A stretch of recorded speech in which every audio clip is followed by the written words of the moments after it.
In this bubble tutorial video, I want to share with you a quick trick that I worked out with a bubble coaching client a few days ago. And this picks up from the last video we published, which was about option sets and icons. As a quick recap, what I'm doing here is I'm storing an icon as a expression. Let me show you.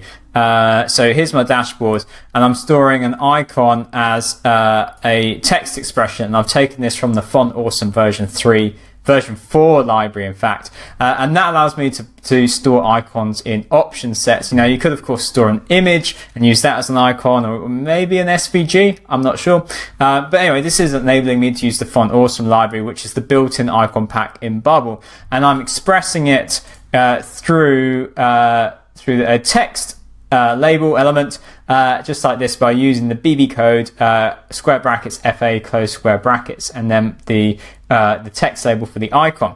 What I want to draw your attention to though here is that I've got a color for the icon, and then I've got a semi-transparent color or a reduced opacity color for the background color.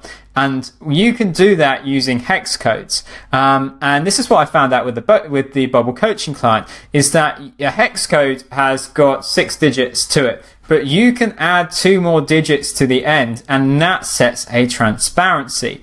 And so I just Googled hex opacity table, and I found this guy's website. And effectively, if I want what do I do? If I want 20% opacity, I add 33 or 33 to the end. And so that's allowed me in data, again, go onto dashboard. Here's my dashboard icon color, and here is it with 33 added to the end. And I've gone through and I've done that on all of my colors, and that results in me having a design like this. So quite a niche aspect, it's quite a niche thing, but I thought this was quite a cool implementation of something that I covered in the previous video. And if you like our previous videos, and if you like this one, please like and subscribe. And also, we've got even more videos than you can find anywhere else, not even on our YouTube channel. We have more videos at planetnocode.com. It's really well worth your time getting a membership there if you are learning Bubble and joining our no-code Bubble App Builder community there. If there's anything else you'd like to see done with option sets or icons, please leave a comment below.